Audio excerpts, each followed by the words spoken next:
Padre nuestro que estás en las alturas de los cielos, Señor, gracias te damos por una nueva oportunidad que tú nos permites, Señor, indagar y aprender un poco más sobre tu palabra, sobre los principios bíblicos, Señor, que nos ayudarán a tener relaciones saludables, Señor. Permite que podamos tener sabiduría y que podamos aplicar también todos estos consejos a nuestra vida práctica, Señor. Te pedimos tu intervención en nuestras familias, en nuestras relaciones en general, Señor. Que seas tú exaltado en todo momento. Y te pido de manera especial que tú unjas los labios del pastor Joel Barrios para que pueda darnos buenos consejos, Señor, y conceptos bíblicos a propósito de esta temática de relaciones saludables. Quédate con nosotros y bendice a todos aquellos que se han conectado y se van a conectar con nosotros a través de Facebook y YouTube. En el nombre de Jesús. Amén. Amén. Muy bien, vamos a comenzar. Hoy no vamos a hacer un repaso general de todo. Si usted quiere, o si ustedes quieren, digamos, ver algún episodio pasado, pueden ir a YouTube y allí pueden entonces ver de lo que hemos estado hablando. Pero sí voy a introducirme con un concepto. O sea, para que las relaciones entre personas funcionen bien, para que las relaciones entre personas sean crecientes, tiene que haber límites. Nosotros hemos estado viendo cómo, por ejemplo, las personas codependientes son personas que tienden a cruzar los límites de otras personas, y hay personas que dejan que otras personas no les gusta tomar responsabilidad y dejan que otras personas crucen sus límites, y eso al principio puede funcionar bien. Al principio el codependiente se siente bien de cruzar límites de otras personas, y en la persona al que se le cruzan los límites también se siente bien porque hay una persona que le está solucionando lo que él no quiere solucionar o ella no quiere solucionar. Pero con el tiempo esto trae problemas, y trae problemas a todos los niveles. Esto puede pasar en una familia, puede pasar con los hijos, puede pasar en una iglesia, puede pasar en el trabajo. Entonces, hoy vamos a ver otro principio más, que es un principio muy, pero muy importante, que tiene que ver especialmente con la comunicación. Y entonces este principio lo llamamos la ley de la exposición de nuestros sentimientos y opiniones por medio del diálogo. O sea, ¿qué es lo que dice esta ley? O sea, esta ley nos está diciendo que nosotros, para que una relación sea creciente, debemos expresar nuestros sentimientos y nuestras opiniones con las personas que nos relacionamos. La ley de la exposición dice que en una relación los límites deben ser visibles y deben comunicarse a los demás en la relación. En otras palabras, usted compra una casa y para separarla de la otra casa, para que cada uno sepa dónde están los límites, pone un cerco. Pero ese cerco no lo pone debajo de la tierra, lo pone visible. ¿Cuáles son los límites más visibles que nosotros tenemos? Son nuestras expresiones, o sea, lo que nosotros hablamos, lo que decimos. Y es por eso que nosotros debemos establecer límites que se vean. Tiene que haber límites visibles. No podemos ofendernos, por ejemplo, secretamente. Debemos expresar en buena manera qué fue lo que no nos gustó, qué nos gusta y qué no nos gusta. Debemos aprender a opinar. Generalmente, el codependiente es una persona que opina por otras personas. Y la persona que está relacionada con un codependiente generalmente se guarda todo lo que siente, lo que opina, no opina nada porque el otro toma las decisiones o la otra toma las decisiones. O sea, el otro, su cónyuge, es el que opina, el que dice, y entonces uno tiene, esta persona, la persona que está con un codependiente, se siente avasallado y se calla. Eso pasa con los hijos también, que tienen padres controladores, por ejemplo, que todos tenemos una tendencia a ser codependientes y a ser muchas veces dependientes. Pero, por ejemplo, vieron esos hijos que viene la gente y le pregunta algo y somos los padres los que respondemos. Bueno, entonces el hijo aprende a quedarse callado. Eso muestra que los padres queremos de alguna manera estar en el control de todas las cosas. Bueno, nosotros tenemos que aprender a expresar lo que sentimos. Debemos aprender a opinar. Y hay gente que muchas veces no se anima a opinar por el hecho de que tiene miedo de quedar mal. Y muchas veces ya hablamos eso la sesión pasada. Pero muchas veces esto tiene que ver con nuestra baja autoestima, porque estamos queriendo quedar bien con toda la gente. Entonces decimos, si voy a opinar algo y seguramente lo que opino no es demasiado importante, entonces más vale me quedo callado.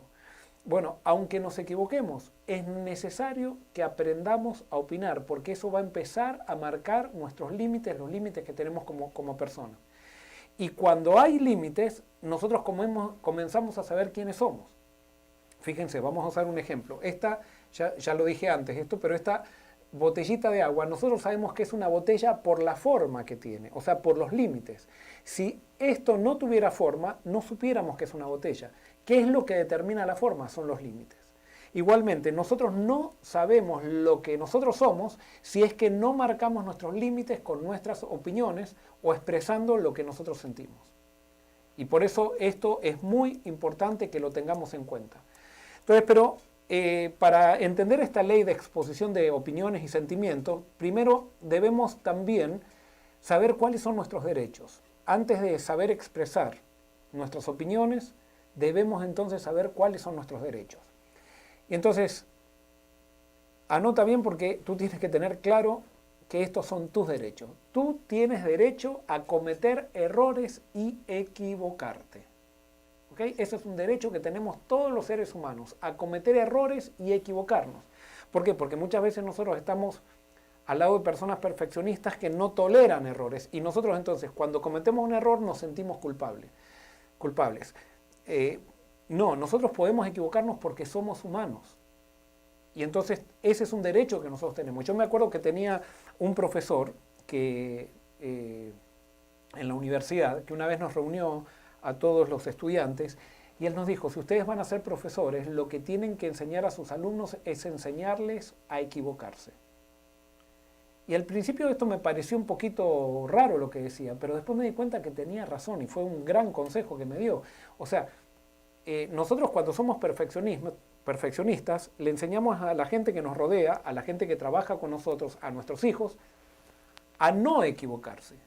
Y estas personas empezamos, o sea, con esa actitud nosotros comenzamos a poner una presión demasiado grande sobre sus hombros y llega un momento entonces cuando estas personas se equivocan no saben qué hacer. Entonces, más importante que enseñar a los que nos rodean a no equivocarse, nosotros tenemos que saber que ellos tienen el derecho de equivocarse y entonces tenemos que enseñarles a qué hacer cuando se equivocan.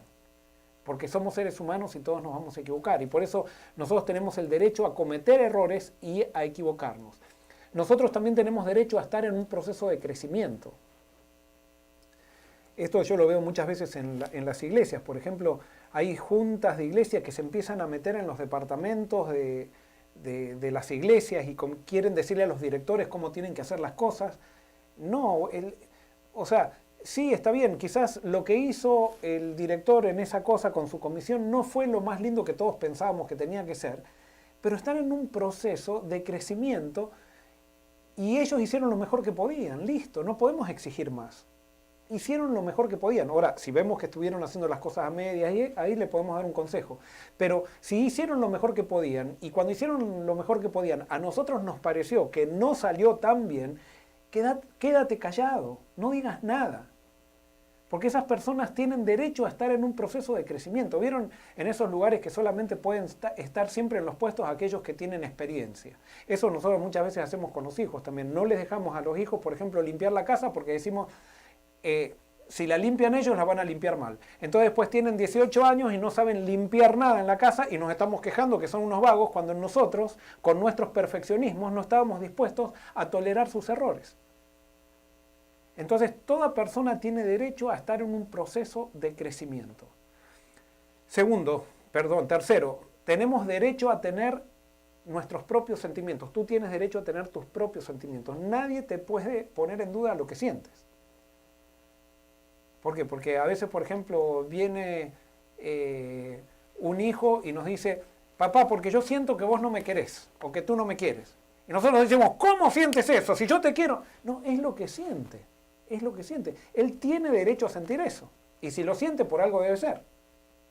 Pero yo no puedo hacer que otra persona siente como yo quiero que sienta. O sea, si una persona siente, esa es su realidad.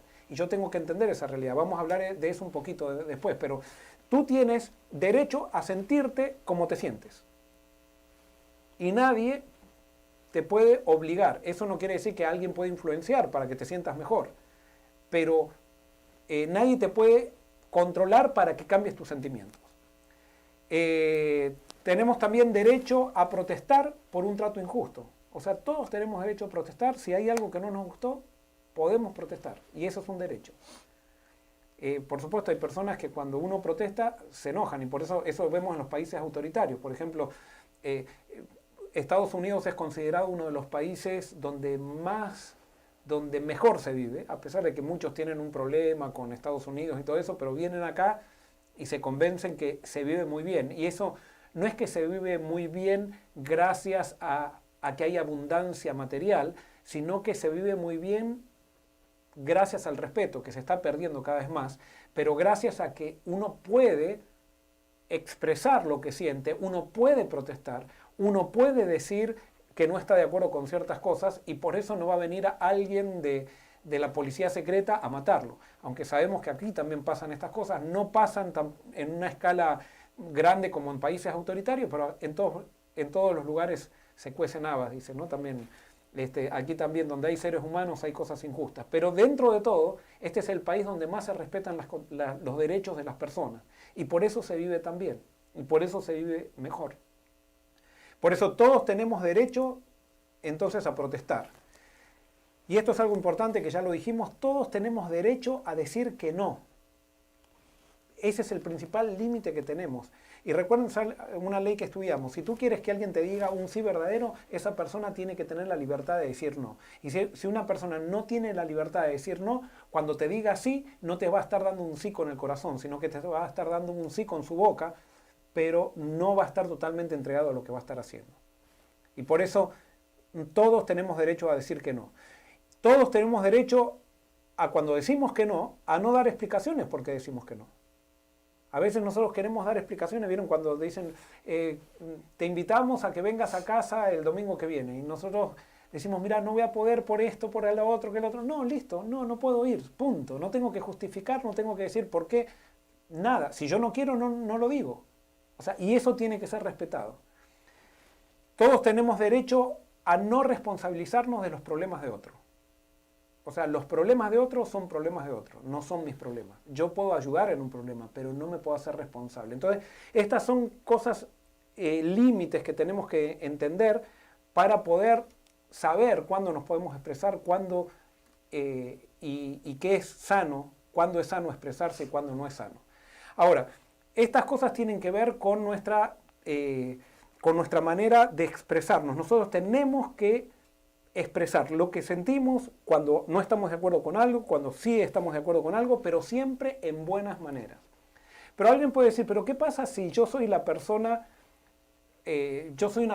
que expreso y yo quisiera saber cómo piensa la otra persona? Muy bien, ahora entonces vamos a tratar de ver en una relación cómo hacer que una relación crezca, y especialmente esto vamos a ver con los cónyuges y todo, especialmente en la relación matrimonial.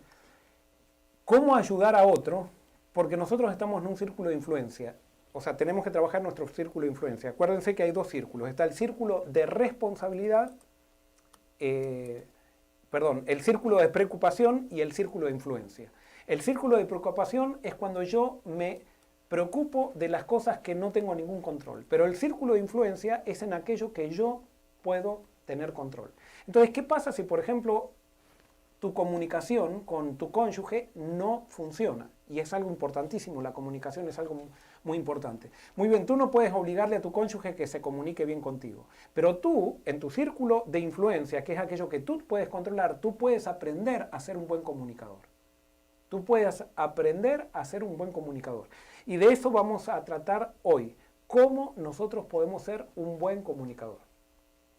Y anoten bien esto va a ser algo muy práctico y espero que ustedes y yo lo pongamos en práctica esta semana porque vamos a ver resultados en esto. Entonces, nosotros queremos tener una buena comunicación con nuestro cónyuge. Entonces, lo primero que tenemos que hacer, me gustaría poder escucharlos a ustedes y hacerles la pregunta, ¿qué es lo primero que tenemos que hacer para comunicarnos bien con el cónyuge? Y anoten bien esto porque esto es lo más importante. Nosotros debemos aprender a escuchar. Parece una paradoja esto. Si tú quieres ser un buen comunicador, lo primero que tienes que hacer es aprender a escuchar. Si quieres que la comunicación con tu pareja crezca, escúchalo o escúchala, escúchalo o escúchala, escúchalo o escúchala. aprende a escuchar. Y esto no solamente es para la familia, esto pasa con nuestros hijos, o sea, bueno, esto es la familia, pero pasa en los trabajos. Si nosotros aprendiéramos a escuchar más, seríamos mejores líderes. A veces pensamos que los líderes son los dirigentes. No, líder no es dirigente. Un dirigente es alguien que lleva proyectos adelante. Líder es alguien que genera cambios y hace crecer personas. Eso es un líder. Que genera verdaderos cambios y hace crecer personas. Si nosotros queremos ser verdaderos líderes, tenemos que aprender a escuchar. Si nosotros queremos tener en la familia un buen diálogo, una buena comunicación, tenemos que aprender a escuchar. Tenemos que aprender a escuchar a nuestro cónyuge. Tenemos que aprender a escuchar a nuestros hijos. ¿Cómo podemos mostrar, o sea, cómo podemos aprender a escuchar? Primero, cuando hables con alguien, cuando hables con tu esposa o con tu esposo, y eso me lo digo yo también a mí, tienes que aprender a no distraerte, no te distraigas.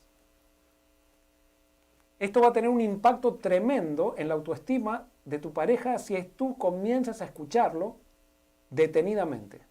O sea, te empiezas a interesar. No te distraes.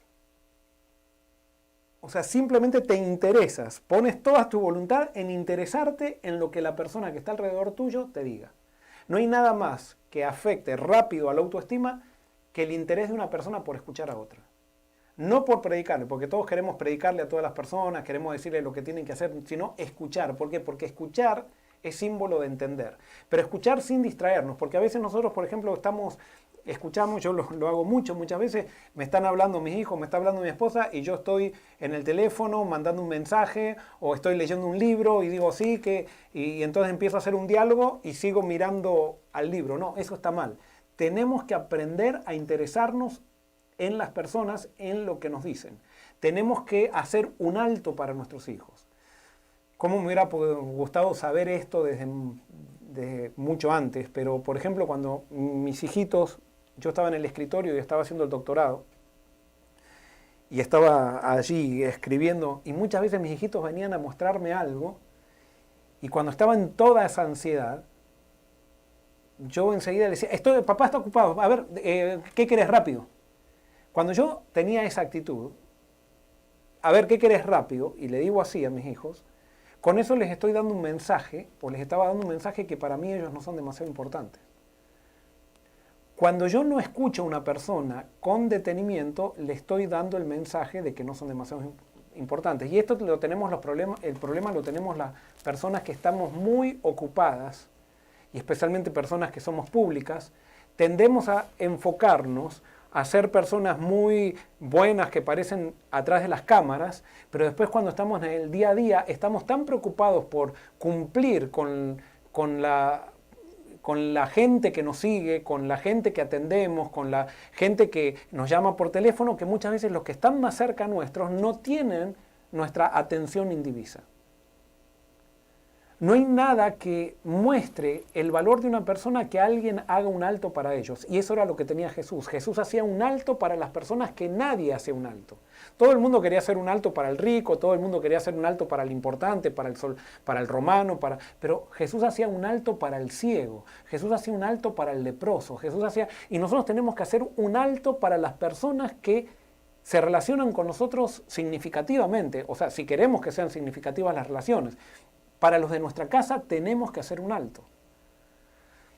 Por ejemplo, muchas veces los padres que tienen hijos lejos, muchas veces van a visitar a los hijos simplemente cuando tienen una emergencia. Pero nunca dicen, vamos a ir a visitarlos porque realmente queremos visitarlos. No, es si hay una enfermedad, si hay que ayudar en esto, si hay que ayudar en lo otro, pero nunca, o no nunca, sino muchas veces no van a visitar a sus hijos por el hecho de que quieren visitarlos. Y a veces se debe eso al hecho de que ellos piensan que van a ser rechazados, que piensan que no. Pero entonces a veces es necesario mostrar interés, tanto de un lado como del otro, mostrar que nos queremos encontrar, mostrar interés en que queremos prestarnos atención, que queremos pasar tiempo con la gente. Y por eso, si queremos nosotros que haya diálogos que sean crecientes, debemos interesarnos, debemos hablar sin distraernos. Tercero, cuando nosotros, por ejemplo, estamos hablando con alguien, hágale preguntas, deje de opinar, ahí no opine, haga preguntas, haga preguntas. pida aclaraciones. O sea, pregunta entonces, ¿tú estás queriendo decir esto, esto, lo otro? Ah, entonces quiere decir esto que estás diciendo aquello. O sea, confirma lo que escuchas. Ah, entonces quiere decir que me estás diciendo esto. Por ejemplo, cuando tu hijo te dice que no le gusta algo. Entonces, tú me estás queriendo decir esto, esto, lo otro. Que no te gusta esto, por esto, por lo otro. ¿Estoy entendiendo bien? Bueno, eso implica interés en lo que me están diciendo. Y cuando una persona se siente conectada en el diálogo, eso hace crecer la relación. Muestra atención incluso con tu postura. O sea, eso ya lo dije recién. O sea, dale toda la atención a la persona que habla contigo. Averigua lo que siente el que te habla y entiéndelo. Por ejemplo, tu hijo te está levantando la voz. Entonces, en vez de decir, a mí no me levantes la voz, tú puedes preguntarte, ¿por qué me levantas la voz? ¿Por qué me levantas la voz?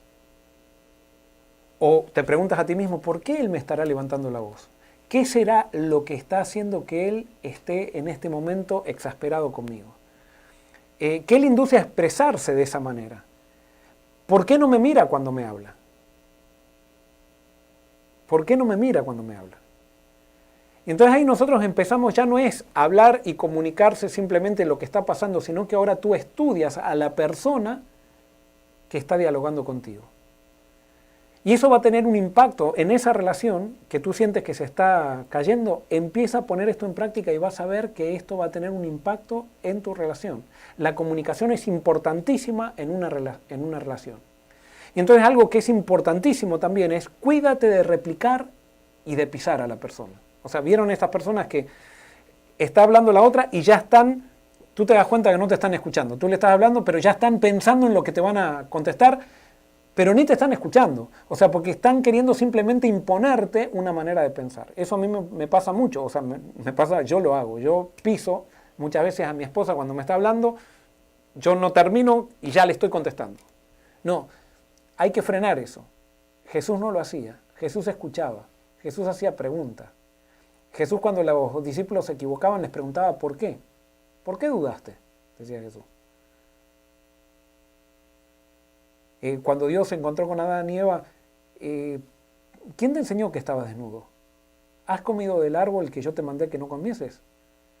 Y Dios tenía la respuesta, pero quería que Adán se involucre en él en un diálogo, que le conteste. ¿Por qué? Porque el diálogo no solamente yo aprendo de escuchando a la persona que le estoy haciendo preguntas, sino que la persona que está respondiendo también aprende de sus respuestas.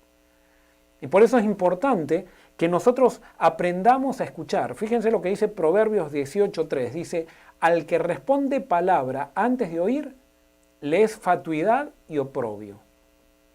Al que responde palabra antes de oír, es fatuidad y oprobio.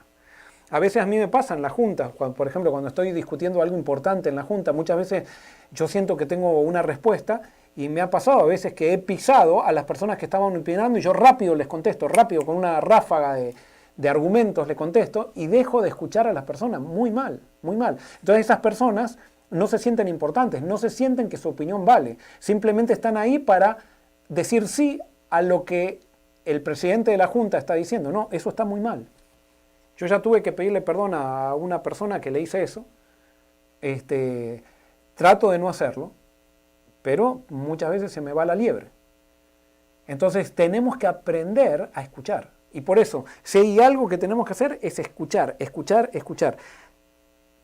Trata de hacer preguntas a la persona que quieres tener un diálogo. Claro, tú puedes decir, bueno, pero yo le he tratado de preguntarle a mi esposo o a mi esposa y me contestan rápido porque ni quieren hablar conmigo. Bueno, no importa. Trata de hacerlo tú. Esto sería muy lindo que lo escuchen los matrimonios juntos. O sea, para que haya una intencionalidad de parte de los dos.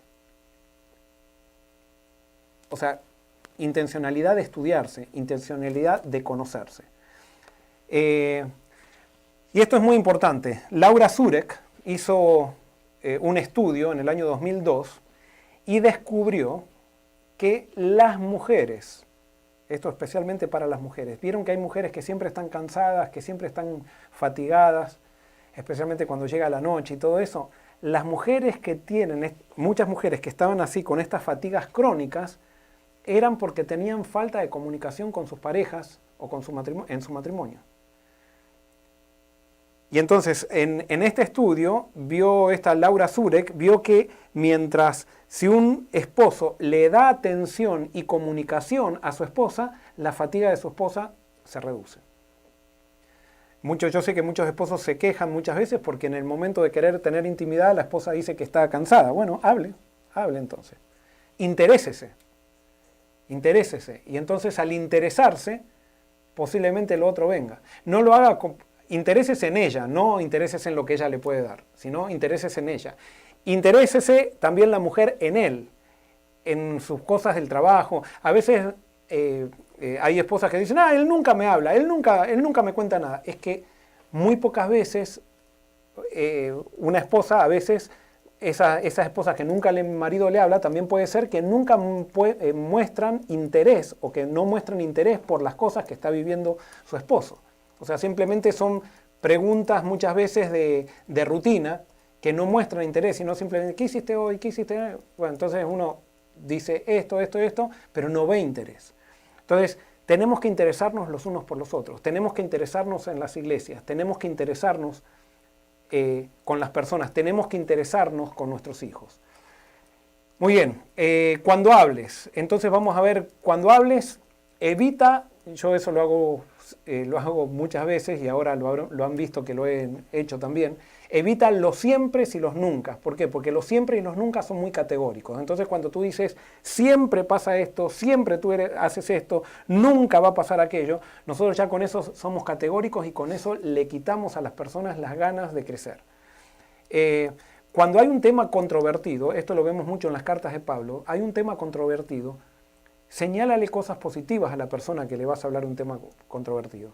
No todo es malo en la vida de las personas. No todo lo que las personas hacen está mal. Hay cosas que hacen bien. Y entonces siempre podemos sacar algo bueno y después decir algo que nos parece que se tiene que corregir. Pide disculpas cuando tengas que pedir disculpas. Esto es algo importantísimo en la pareja. ¿Cuántas veces yo escucho, por ejemplo, matrimonios que me dicen que nunca uno de los cónyuges le pidió perdón al otro? Nunca. Imagínense lo que puede ser una relación así, donde nunca se pidan perdón, donde nunca nadie reconoce un error. Esas relaciones son relaciones paralelas, pero que nunca se encuentran en el medio. Debemos pedir disculpas a nuestros hijos también. Muchas veces nos equivocamos con nuestros hijos. Y a veces nos damos cuenta que nos equivocamos después de un tiempo. Entonces es necesario pedir disculpas por eso. Es necesario pedir disculpas en la iglesia también. Ahorraríamos muchos problemas en las iglesias, se solucionarían muchas cosas si estuviéramos dispuestos a bajar la cabeza y decir me equivoqué. Pero a veces parece como que en las iglesias queremos mostrarnos perfectos, que nosotros nunca nos equivocamos. Y justamente las personas que muchas veces no piden disculpas son las que más se equivocan. ¿Pero por qué no piden disculpas? Porque ellos tienen miedo muchas veces de que sean rechazados por reconocer un error. Y hay un problema de autoimagen. Muy bien, reconoce entonces que los sentimientos del otro son su realidad. Y pregunta, por ejemplo, cuando tu hijo te dice, como recién decía, tu hijo te dice, yo me siento solo o sola. No puedes decirle, no, pero ¿cómo te sentís así si siempre estamos con vos? No le niegues sus sentimientos, esa es su realidad, así se siente. Muchas veces me he encontrado con matrimonios y entonces que ella dice, yo siento que él no me quiere. Y él dice, pero ¿cómo decís eso? Si yo hago esto, hago lo otro. Bueno, entonces yo le tengo que decir, bueno, ella es lo que ella siente, no lo que tú le dices lo que tiene que sentir. Y por eso debemos reconocer los sentimientos del otro que son su realidad. Entonces debemos preguntar por qué se siente así. Y posiblemente la respuesta nos revele algo que no nos guste demasiado, pero tenemos que aprender entonces a escuchar al otro y aceptar el punto de vista del otro. Muy bien, no sé si hay preguntas hasta acá, Karen. Sí, pastor, hay muchas preguntas, pero quisiera hacer esta porque tiene que ver justo con lo que estamos diciendo. Dice lo siguiente, a veces solo quieren que les escuchen y no quieren escucharnos a nosotros. ¿Dónde están entonces los límites? Muy bien, entonces ahí los límites están justamente, ahí viene la práctica. Tú tienes que expresar de buena manera que no te parece justo que uno siempre está preguntando y interesándose en el otro y diciéndole que el otro no se interesa en ti. O sea, ahí tú tienes que empezar a opinar, tú tienes que expresar tu disconformidad de buena manera. No tienes que acusar, sino que decir, mira, yo me siento mal porque yo siento que muchas veces yo te escucho, yo muchas veces me intereso en tus cosas, pero tú no te interesas en las mías. Me parece a mí. Quizás estoy equivocado. ¿Estoy equivocado o no estoy equivocado? Y ahí comienza un diálogo, quizás comienza un diálogo. Por eso, estas no son recetas que van a ser, digamos así, que va a funcionar en todos lados, pero sí los principios son correctos. Por ejemplo, les voy a dar un caso de una vez, no tiene mucho que ver con esto, pero, o sea, tiene que ver. Esta era una novia ya madura, que se había puesto de novia con un muchacho maduro, y entonces me dice, Joel, me dice, pero yo ya me asfixia él, me asfixia, o sea, todo el tiempo me quiere estar ayudando, todo el tiempo y yo ya siento que me asfixia. Entonces le digo, ¿y por qué sentís que te asfixia? Bueno, por esto, y realmente parecía él que estaba continuamente queriendo llamar la atención de ella, queriendo. Y entonces le dije a esta chica, ¿sabes lo que me parece? Que tu novio lo que necesita es más seguridad tuya de que realmente lo querés. Empezá a expresarle tus sentimientos y empezá a decirle que lo querés un poquito más seguido, porque era una chica madura que ya tendía a ser más fría, ella era más racional, o sea, no era alguien así que de mucho sentimiento, muy romántica, ni nada por el estilo. Y él parecía que necesitaba un poquito más de afirmación. Bueno, ella se dio cuenta, después de hablar, se dio cuenta que realmente ella no le daba muchas demostraciones de cariño. Era como que continuamente le estaba diciendo que como que era un pesado él. Bueno, ella comenzó a cambiar de actitud y la relación cambió radicalmente. Entonces, tú puedes decir, él no me escucha, pero tú también, recuerda que tú tienes que trabajar en tu centro de influencia, que es lo que tú puedes controlar. Tú tienes que ver por qué él no te escucha. Quizás tú quieres que él se interese en ti, pero tú no te interesas en lo que él necesita que te interese, porque a veces tú te interesas en lo que a ti te parece que tienes que interesarte, y por eso es necesario preguntar, es necesario dialogar, es necesario plantear, es necesario opinar. Y acuérdate que cuando tú opinas, la otra persona sabe dónde estás parado. Si tú te quedas callada y empiezas a decir, bueno, él nunca me habla y entonces él no me quiere, y haces toda una película dentro de tu cabeza, entonces él no va a saber dónde tú estás parada. Y entonces el diálogo así se va a ir diluyendo. No, tú tienes que expresar y tienes que decirle a él lo que sientes. Es interesante, pastor, que cuando nosotros comunicamos cómo nos sentimos, la otra persona puede tener un panorama más completo de lo que estamos quizás experimentando en ese momento y puede ser más empático. A veces, como no comunicamos nuestras emociones, la otra persona puede venir a casa y puede no darse cuenta de que nosotros estamos pasando por un mal momento y no le damos la oportunidad a esa persona de que sea empático con nosotros. Y es ahí donde tenemos que empezar a comunicarnos un poquito más. Pero ¿qué pasa en el caso de las personas que no suelen hablar mucho? Acá hay una pregunta con respecto a eso. ¿Qué puedo hacer con mi esposo? ¿Cómo lograr sacarle las palabras? Ella es una persona que habla muy poco. Muy bien, entonces tú no tienes lo que decíamos, tú no puedes controlar que tu esposo te hable más o te hable menos. Tú puedes provocar, influenciar, pero no puedes. Tú si te casaste con alguien que habla poco, posiblemente todavía no aceptaste que te casaste, tú decidiste casarte con alguien que habla poco. Entonces acepta a esa persona como es. Con lo poco que habla, hazle preguntas para sacarle lo más que puedas. Pero tú no vas a transformar a una persona que habla poco en una persona que habla mucho porque tú tienes ganas de que te hablen mucho. O sea, tú tienes que aceptar a las personas como son. Ahora, puede ser que hable poco porque hay algún trauma, quizás en una época habló mucho, y ahora habla poco, entonces ahí tú puedes decir, ¿qué pasa? Antes habló mucho y ahora habla poco, entonces yo tengo que ver qué puedo hacer, qué fue lo que pasó, qué fue lo que cambió para que ahora hable poco. Entonces ahí tú tienes una llave. Ahora, si él o ella siempre habló poco, y cuando tú te casaste enamorado de esa persona, y no te afectaba cuando te casaste, entonces tú tienes que ver por qué te afecta ahora. Quizás él se comunica o ella se comunica de la misma manera que cuando estabas con las mariposas en el estómago, pero ahora tú quieres algo más. ¿Por qué quieres algo más? ¿Será que tú al no aceptarlo a él, hay una insatisfacción en tu vida que quieres llenarla cambiándolo a él? Recuerda que tú no puedes obligar a tu marido que te hable más, tú puedes influenciar. Tú puedes quizás prestar más atención, prestar más interés. Quizás tú estás diciendo ya, Él nunca me habla, por lo tanto no tiene sentido que yo me interese por él. Y entonces ya estás bajando los brazos y no estás intentando estudiarlo más. ¿Por qué él no habla? Yo les doy, por ejemplo, un caso. Yo muchas veces me he encontrado con parejas que les hago preguntas de la niñez y esas parejas nunca habían escuchado cosas de la niñez. Por ejemplo, me acuerdo de una pareja que el esposo nunca había escuchado lo que la esposa había vivido en su niñez. Y ya tenían como 20 años o 25 años de casados. Nunca la había escuchado. ¿Por qué nunca la había escuchado? Nunca le había hecho una pregunta acerca de su niñez. Y en esa sesión que tuvimos, fue reveladora para él, porque él ahí lo dijo, yo no sabía eso que habías vivido. Después de 25 años de estar casado. ¿Qué quería decir? Que no estaban interesados el uno en el otro en conocerse, simplemente vivían juntos. Pero nosotros tenemos que estudiar a la persona que tenemos al lado, tenemos que interesarnos en ella, tenemos que saber cuáles son sus sentimientos, qué es lo que le gusta, qué es lo que no le gusta, con qué se siente mal, con qué se siente bien. Eso va a ayudar a que nosotros nos sintamos motivados en la relación y que podamos crecer juntos en una relación.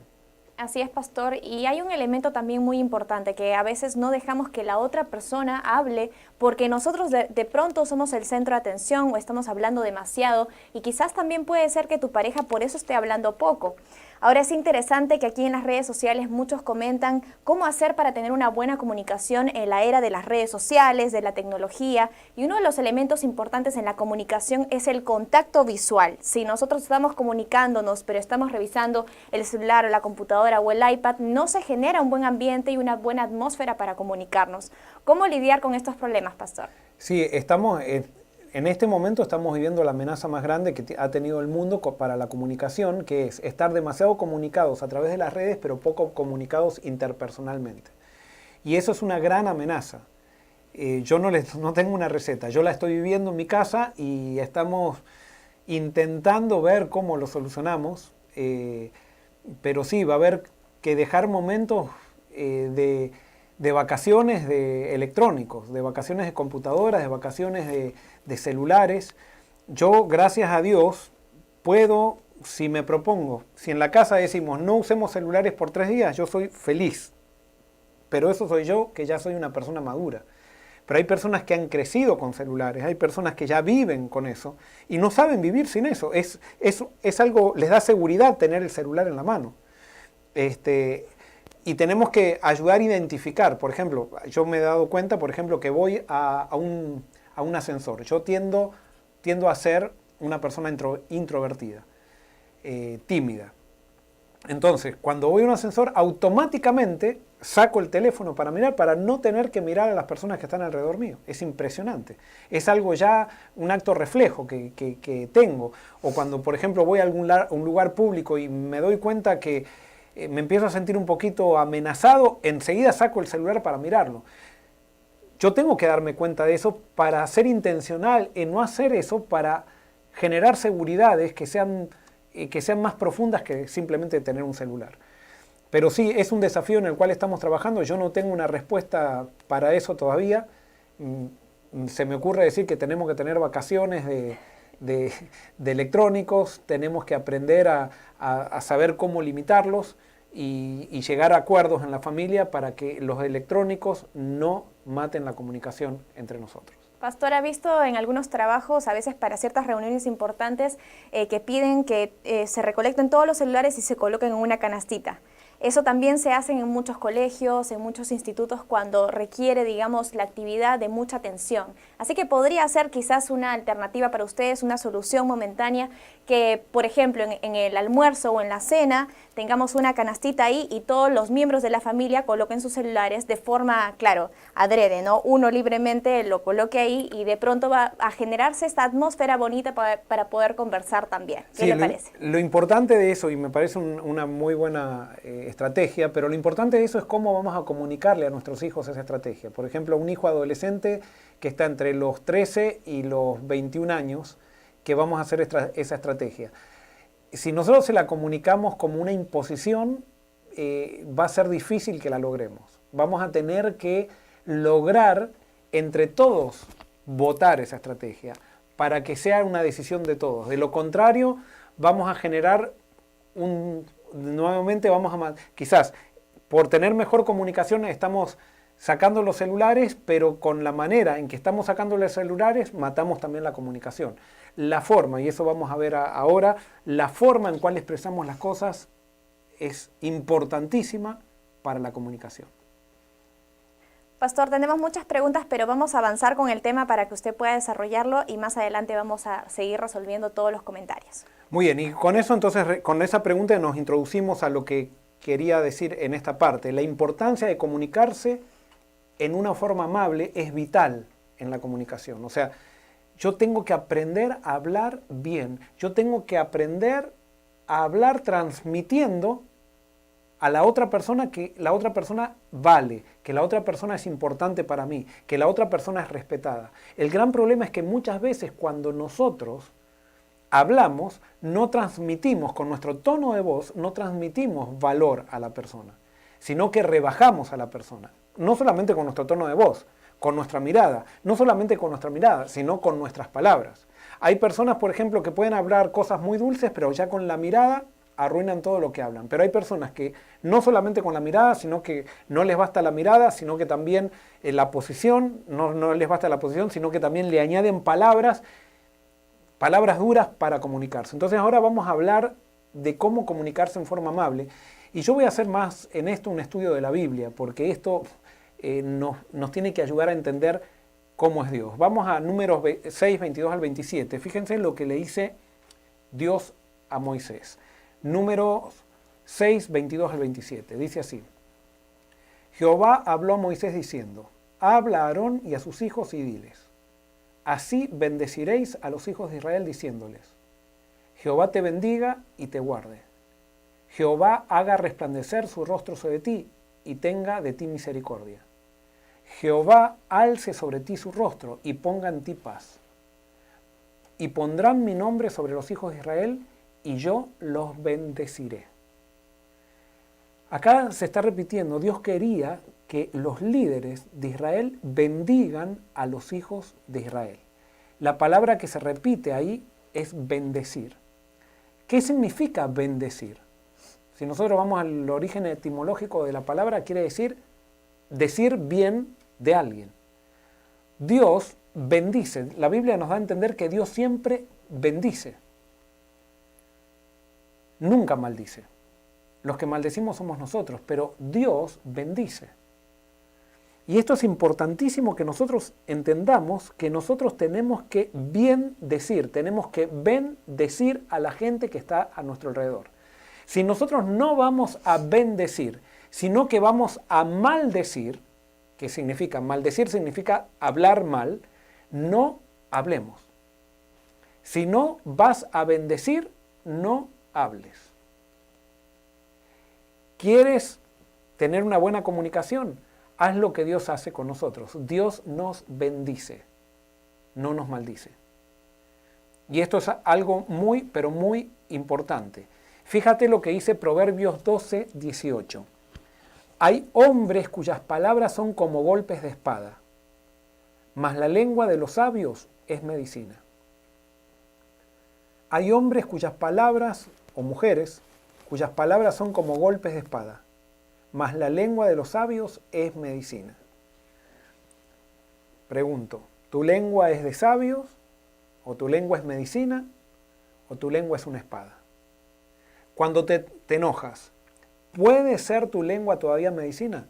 ¿Por qué? Porque nosotros dijimos que para establecer límites nosotros tenemos que expresar nuestros sentimientos, tenemos que aprender a expresar nuestras disconformidades, pero nosotros tenemos que expresar nuestros sentimientos, aunque sean negativos, bendiciendo, no maldiciendo, sino bendiciendo. Si los voy a expresar mal, no los expreso. No, pero es que estoy cansado y ya me tienen cansado. No, es que aunque estés cansado, no hay justificación. No hay justificación para maldecir. Y esto voy a ser muy, muy categórico, porque nosotros creemos que hay justificación para maldecir. Nosotros creemos que hay justificación para hablar mal. Cuando hay ciertas circunstancias que nos amenazan, nosotros podemos hablar mal, es justificado hablar mal. No es justificado hablar mal. Nosotros tenemos que aprender, justamente eso es madurez, aprender a decir lo que sentimos, aunque sea malo, de buena manera. Bendiciendo, no maldiciendo. Entonces, Fíjate si esto no es tan importante que Jesús lo dijo en el Sermón del Monte, en Mateo capítulo 5, versículos 21 y 22. Ustedes conocen bien estos versículos. Dice, han oído que a nuestros antepasados se les dijo, no asesines. Si cometes asesinato, quedarás sujeto a juicio. Pero yo digo, aun si te enojas con alguien, quedarás sujeto a juicio. Si llamas a alguien idiota, corres peligro de que te lleven ante el tribunal. Y si maldices a alguien, corres peligro de caer en los fuegos del infierno. Para Jesús no había justificación para maldecir. Es más, él comparaba maldecir con un asesinato. O sea, él sabe que muchas veces nuestra agresividad muchas veces se manifiesta limitada porque hay una ley que lo prohíbe. Pero si no hubiera una ley que lo prohibiera, nosotros estaríamos dispuestos a causar sufrimiento. Entonces, como sufrimiento físico, pero como acá en Estados Unidos especialmente, no se puede causar sufrimiento físico a riesgo, o sea, si lo causamos corremos riesgo de ir a la cárcel, entonces causamos sufrimiento verbal. Elegimos palabras que son como espadas. Bueno, esto es un grave problema y por eso alguien dice, es que mi marido no me habla. ¿Cómo le hablas tú a tu marido? No, es que mi esposa no me habla. ¿Cómo le hablas tú a tu esposa? No, es que mis hijos ya no se expresan, ya no me cuentan las cosas. ¿Cómo le hablas tú a tus hijos cuando te enojas? No cuando todo anda bien, cuando te enojas, específicamente. Porque nosotros revelamos quiénes somos en las crisis. O sea, cada uno revela su identidad en medio de una crisis. Por ejemplo, el boxeador. Cuando tiene una crisis, ¿qué hace? Da una piña. Ahí muestra que es boxeador. El terrorista, cuando tiene una crisis, pone una bomba. Ahí muestra que realmente esa es su identidad. Entonces nosotros también, cuando nos enojamos, mostramos quiénes somos. Y acá viene, y entonces alguien puede decir, pero yo soy un desastre. Bueno, entonces por eso estamos predicando esto desde acá. O sea, acá la solución de todo no está en aprender a hablar, está en empezar a contemplar a Jesús y empezar a someternos a Jesús. Y te digo, Jesús te somete. Si quieres someterte, Jesús te somete. No vas a cambiar de un día para el otro, pero si quieres someterte a Jesús, Jesús te va a empezar. No vas a perder tu temperamento. Perdón, voy a tomar agua. No vas a perder. Jesús no te va a cambiar tu temperamento si hablas con pasión, si hablas con tono de voz más alto que el normal. No, eso Jesús no te va a cambiar. Lo que te va a cambiar es qué transmites, cómo lo transmites. Porque yo puedo hablar con pasión, pero hablar bien con pasión. Entonces, la pregunta es, ¿por qué una persona habla como si tuviera una espada en la boca? ¿Por qué una persona golpea cuando habla? ¿Cuál es la razón? Y acá viene, escucha bien porque esto es muy importante. Una persona golpea cuando habla porque cuando fue pequeña no recibió la bendición de sus padres. ¿Escuchaste? Una persona golpea cuando habla porque cuando era pequeña, cuando era un niño o niña, no recibió la bendición de sus padres. ¿Y qué es la bendición? Que Dios te bendiga, no. O sea, la persona que habla mal fue que cuando era chica los padres la maldijeron, o sea, no le hablaron bien. Entonces la persona de grande hace lo mismo que hicieron con él o con ella. ¿Se entiende? Entonces, cuando tú ves a alguien, eso es una ley, cuando tú ves a alguien que es agresivo en su manera de hablar, fue porque sus padres fueron agresivos con él o con ella. Fue porque sus hermanos fueron agresivos con él o con ella. Pero generalmente tiene que ver con algo que pasó en la niñez, o sea, cómo le hablaron en la niñez. Es importantísima la bendición de los padres. Y cuando hablamos de bendición, no es que Dios te bendiga, sino que es cómo hablar a nuestros hijos, hablarles bien. Y por eso ahora vamos a centrarnos en nuestros hijos. ¿Por qué? Porque en la manera que le hablemos a nuestros hijos, eso va a determinar cómo nuestros hijos le hablen a los demás. Cómo le hablen a sus hijos. Y por eso tenemos que ser padres que bendigan, no padres que maldigan. Y para darles un ejemplo, por ejemplo, de algo que pasó en la Biblia, para que ustedes vean las implicancias que tiene esto, en Génesis 9, 20 al 27 dice, Noé, esto es la historia de Noé, había recién terminado el diluvio, y dice así, Noé se dedicó a cultivar la tierra y plantó una viña. Un día bebió vino y se embriagó quedándose desnudo dentro de su carpa. Cam, el padre de Canaán, vio a su padre desnudo y fue a contárselo a sus hermanos que estaban fuera. Entonces Sem y Jafet tomaron un manto, se lo echaron sobre los hombros y caminando hacia atrás cubrieron la desnudez de su padre. Como miraban en dirección opuesta, no lo vieron desnudo. Cuando Noé despertó de su borrachera y se enteró de lo que su hijo menor le había hecho, declaró, maldito sea Canaán, será de sus 2 hermanos, el más bajo de sus esclavos. Y agregó, bendito sea Sem por el Señor mi Dios, que Canaán sea su esclavo, que Dios extienda el territorio de Jafet, que habite Jafet en los campamentos de Sem y que Canaán sea su esclavo. Nosotros cuando leemos esto en la Biblia pensamos que Noé era un hombre perfecto, entonces cuando maldijo a Canaán hizo algo muy bien porque cuando maldijo a Cam hizo algo muy bueno porque Cam se equivocó. Y es verdad que Cam se equivocó. Pero Noé se enojó también de una manera que no se tendría que haber enojado. Y aquí desmitifiquemos a los personajes de la Biblia porque eran hombres de carne y hueso como nosotros. Y quedó claro que hizo una comparación con sus hijos y entonces Noé maldijo a Cam porque se había equivocado y bendijo a Sem y Jafet por haber actuado diferente. Y fíjense cuáles fueron las consecuencias de la maldición de Noé. Fue que Cam cumplió la maldición que Noé le dio. No fue que vino Satanás y quedó maldito y que hubo una influencia rara. No, fueron las palabras que lo predispusieron a Cam para hacer lo que era. Porque tú, con tus palabras, predispones a las personas. Si maldices, predispones para maldición. Si bendices, predispones para bendición. Y por eso Dios quería que Moisés y Aarón bendigan al pueblo continuamente. Bendigan al pueblo. Nosotros tenemos que bendecir continuamente. No podemos maldecir. Cuando nosotros maldecimos, predisponemos a las personas que están alrededor nuestro y más si nosotros somos importantes para esas personas. Noé maldijo a Cam, le dijo lo que iba a hacer y Cam hizo realmente lo que Noé dijo. Dijo que iba a ser un esclavo y Cam terminó siendo un esclavo. Dijo que iba a ser inferior a sus hermanos, iba a ser como un esclavo y se terminó comportando así. Lo que tú maldices de tus hijos, eso es lo que tus hijos van a hacer. Porque tu palabra para tus hijos es importantísima. Y si tú cada vez que se equivocan dices, pero no tienes cabeza, no te das cuenta, ¿qué le estás diciendo cuando le dices, no te das cuenta? Le estás diciendo que no saben pensar. Y entonces tu hijo, como tú eres importante para tu hijo empieza a pensar que no saben pensar. Entonces cuando tú le empiezas a preguntar a tu hijo y le dice, tu hijo empieza a decir, pero yo no valgo nada. Y tú dices, pero ¿de dónde sacas esas ideas?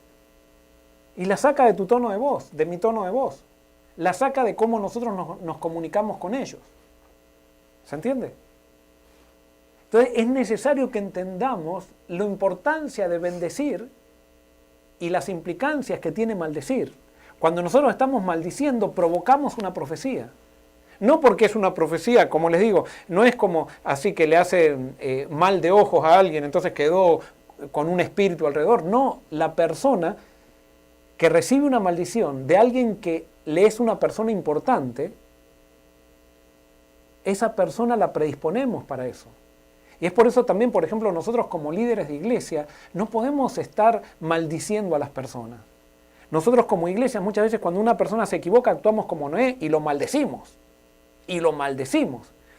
No estamos salvando a nadie, estamos destruyendo a las personas que se equivocan. No, todos tenemos derecho a equivocarnos y a ser tratados con respeto a pesar de que nos equivoquemos. No hay justificación para maldecir, no hay ninguna justificación para maldecir. Ninguna. Si somos cristianos. Ahora, si tú no quieres ser seguidor de Cristo, no te das problema, haz lo que quieras, pero sí vas a tener las consecuencias. Por eso, las personas que tienen una espada en la boca hoy o que golpean al hablar, fueron golpeados por sus padres o por las personas que los criaron cuando eran niños.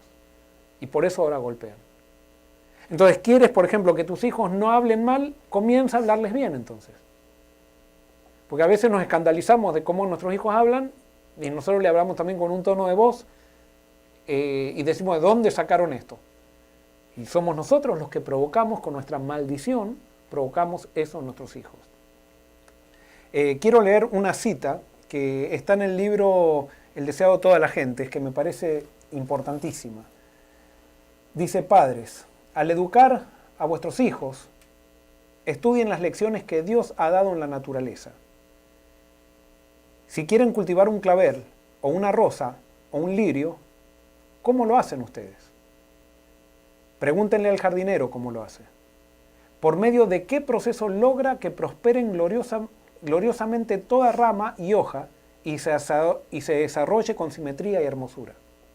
Y el jardinero les dirá que no es mediante un trato rudo ni un esfuerzo violento, porque eso no haría sino romper los delicados tallos.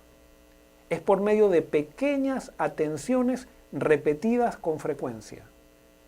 Riega el suelo y protege las crecientes plantas del viento impetuoso y del sol abrasador, y Dios las hace prosperar y florecer con hermosura. Al tratar con vuestros hijos, sigan el método del jardinero, por toques suaves, por un ministerio amante. Traten de moldear su carácter según el carácter de Cristo. El método del jardinero, bendiciendo. No hay justificación. Si se portaron mal, no seas como Noé. Cam se portó mal, lo maldijo. Y parecía que Noé tenía la razón. No, Noé no tenía la razón. Lo que hizo fue empujar a su hijo para que se pierda. Empujó a su hijo a hacer aquello que él le profetizó por medio de la maldición. Y vuelvo a repetir, cuando tú le dices a tu hijo, pero no te das cuenta, pero vos sos un tonto, ¿cómo no pensás? Con eso le estás diciendo a tu hijo que no hace bien las cosas. Cuando tú, por ejemplo, tu hijo está jugando algo y tú quieres que sea el mejor deportista, entonces le dices, pero le hubieras pegado estás jugando al fútbol con él, pero no sabés pegarle, ¿cómo te dije que le pegues? Mirá cómo estás haciendo. Con todos esos reclamos, les estamos haciendo sentir a nuestros hijos que no valen y que no pueden equivocarse. No. Tenemos que usar el método del jardinero. Tenemos que bendecir para que nuestros hijos entonces bendigan. Con eso nosotros estamos preparando gente que se comunique bien en sus matrimonios cuando sean grandes. Y alguien puede decir, pero yo, Joel, a mí me trataron re mal cuando era chico. Bueno, ahora estás escuchando esto. Dios siempre da gracia. Y ahora es el momento que le pidas a Dios que empiece a cambiar tu lengua, empiece a cambiar tus reacciones y comiences a bendecir y no maldecir. ¿Hay alguna pregunta? Sí, pastor, hay muchas preguntas, pero también muy lindos comentarios. Dice, el que no ama no ha conocido a Dios porque Dios es amor. Cuando el amor de Cristo inunda el corazón humano, entonces éste comienza a tratar a otros con amor. También nos comentan, muchas veces queremos que Dios transforme a nuestros seres queridos. Tal vez tenemos que pedirle a Dios que nos transforme a nosotros primero y que nos ayude a amar. Y también aquí hay una pregunta, pastor. Dice, ¿lo que están hablando tiene relación con ese versículo de la abundancia del corazón habla la boca? Sí, tiene, por supuesto, tiene muchísima abundancia, pero por eso, por ejemplo, en un niño que fue golpeado cuando era chico, que fue abusado cuando era chico, que continuamente se le fue metiendo en el corazón que él no servía, que él no valía, ese niño va a ser agresivo cuando sea grande. Entonces sí, de la abundancia del corazón habla la boca, pero lastimosamente hay muchos niños y muchos adultos que han sido víctimas de padres que fueron víctimas de otros padres. Es toda una cadena, es toda una cadena. Y por supuesto, es fácil decir, bueno, si yo estoy con Cristo voy a amar, pero quiero decirte algo, tú puedes estar con Cristo y puedes amar. Y puedes tener todo el deseo de amar, pero cuando viene una situación de crisis, es como que te toman las emociones y te surgen todas las palabras que tú no quieres decir. Y yo eso he hablado esta semana, estaba hablando con una persona que me contaba que esa era su experiencia, y una persona muy sincera, una persona que ama a Dios y que quiere amar a Dios, pero me contaba que cuando ella, a pesar de que toma la decisión, cuando estos sentimientos la raptan, si podríamos decir así, la raptan, empieza a decir cosas que después se arrepiente de haber dicho. Bueno, pero esta persona posiblemente le tocaba analizar. Después le empecé a preguntar, ¿cómo fue tu niñez? Y esta persona me comenzó a comentar su niñez. Y de acuerdo a la niñez que me contó que había pasado, realmente esta persona había pasado cosas terribles, terribles, terribles. Su padre, y estoy contando esto porque nadie conoce a esta persona y creo que puede ser de ayuda para otros, pero su padre le decía que ella iba a ser una prostituta. Y así la trataba y le decía, tú no sirves para nada. Bueno, y ella entonces para demostrar que ella no iba a hacer eso, entonces comenzó a luchar y a estudiar y llegó a ser una persona de bien. Es una persona ahora que ayuda a muchas personas, una persona de bien, una persona preparada, pero todavía siente que en determinados momentos de crisis las emociones la raptan. Bueno, ¿qué es lo que tiene que ella analizar? Tiene que sacar todo aquello que vivió. ¿Por qué? Porque la persona, por ejemplo, que ha tapado, especialmente la persona que ha sido abusada, y esto pasa, por ejemplo, con los que han sido especialmente abusados sexualmente, la persona que ha sido abusada sexualmente tiene mucho enojo acumulado, que no lo pudo expresar nunca. Entonces ese enojo la condiciona a la persona para que cada vez que hay una crisis surge el enojo de una manera desmedida, no por lo que está sucediendo, sino que surge de todo lo que se guardó en el pasado por esa experiencia que tuvo que guardar, que tuvo que vivirla en secreto. Eso generó demasiada tensión. Entonces ahora surge agresividad cuando ahí sucede algo que no es algo demasiado grande, pero surge esa agresividad. Entonces, ¿cómo se sana eso? Bueno, yo no soy terapista, pero sí puedo dar algún consejo. Pero, por ejemplo, es necesario que nosotros, por eso es bueno ir a un terapista, porque un terapista hace preguntas acerca de la niñez y cuando empezamos a sacar por primera vez eso que no le contamos a nadie, sacar los sentimientos nos empieza a ayudar a sanar nuestras heridas. Y cuando nuestras heridas comienzan a sanar, cuando nosotros comenzamos a expresar nuestros sentimientos y esos sentimientos que a medida que los expresamos los vamos aceptando lo que nos sucedió y vamos sanando por dentro, entonces ahora se nos hace mucho más fácil también expresarnos de la manera correcta. Y por eso sí, yo no estoy diciendo acá, podemos decir solamente Cristo, y yo veo que a veces en los comentarios dicen, sí, como que no hay que ir al psicólogo. No, los psicólogos cristianos son muy buenos. Y hay psicólogos que no son cristianos que son muy buenos también. Si es que manejan los principios de la vida, que nos ayudan a descubrir. ¿Por qué? Por ejemplo, la oración. La oración es un elemento sanador si es que nosotros aprendemos a orar y le abrimos el corazón a Dios. Si nosotros le contaríamos todas estas cosas a Dios que nos sucedieron en el pasado, se las pudiéramos contar en voz alta a Dios en oración, esas serían oraciones sanadoras poderosas. Pero nosotros nos hemos acostumbrado a rezar, a decir oraciones de memoria, que no tienen ningún efecto en nuestras emociones, en ningún lado, simplemente repetir cosas y pedir a Dios como si fuera un Papá Noel bendiciones para que nos la den en Navidad.